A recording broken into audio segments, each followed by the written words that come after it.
përshëndes plotësisht këtë deklaratë. Isa, ka një linjë, ka një grup të themi, rrymë, të cilët vërtet nuk realizojnë dot dallimin midis kandidatit të pavarur dhe të mbështetur nga parti politike dhe kandidatit jo partijak të propozuar nga parti politike.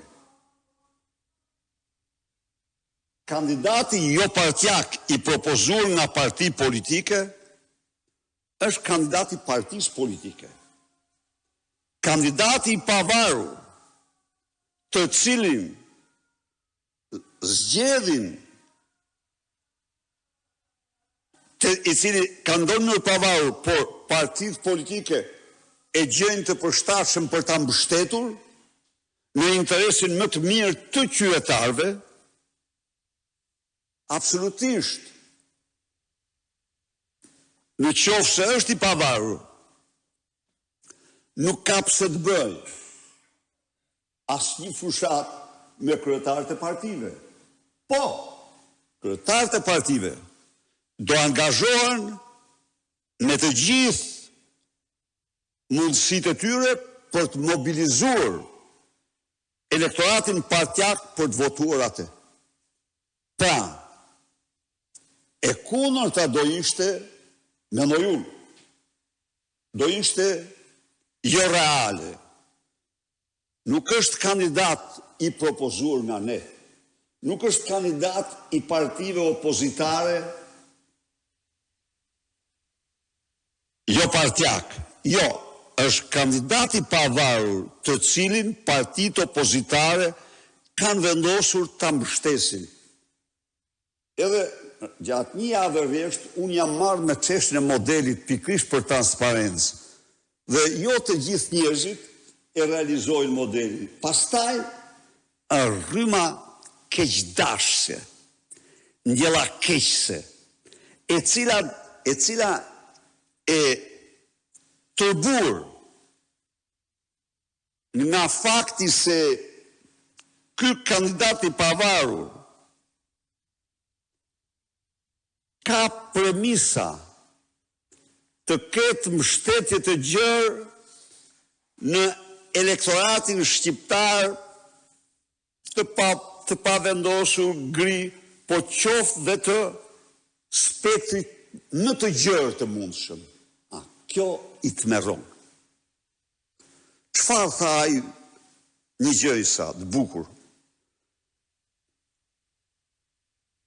Ogerta përfaqëson 100% Edi Ramën.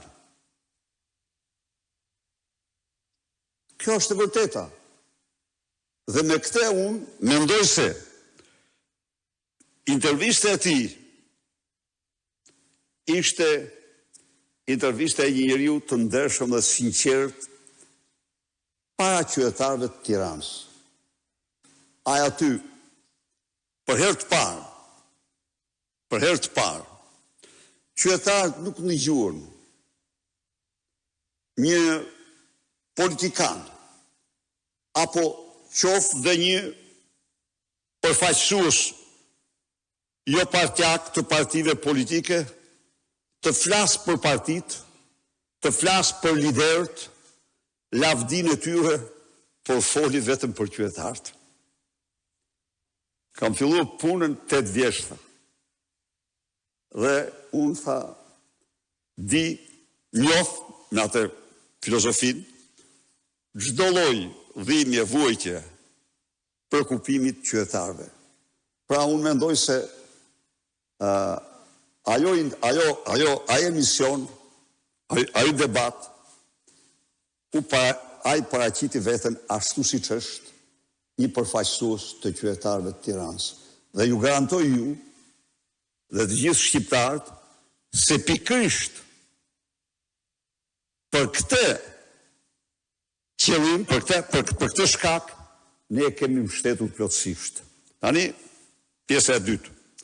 Ka një kërkesë ndaj Partisë Demokratike, shumë e ligjshme. Shumë e ligjshme. Që kjo parti të ndryshojë dhe të hapet. Unë kam premtuar këtë.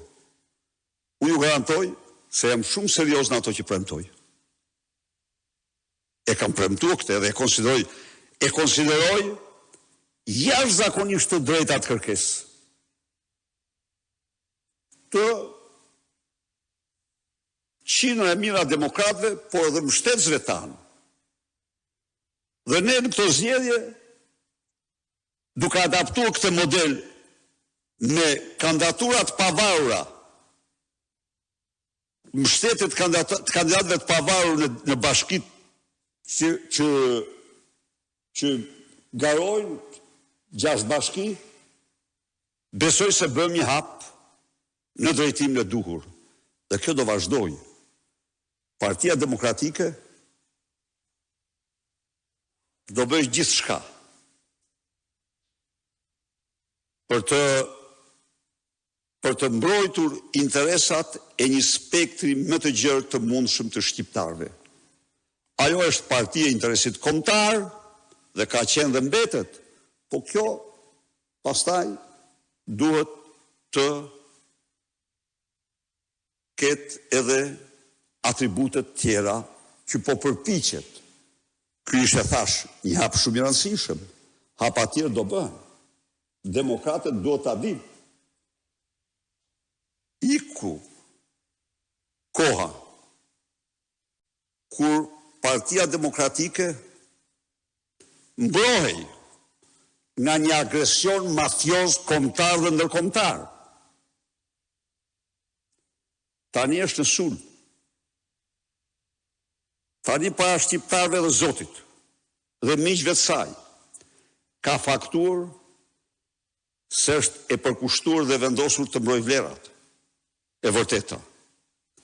Kjo është, kështu që ajo do të marrë hapa tjera shumë të rëndësishme në të ardhmen.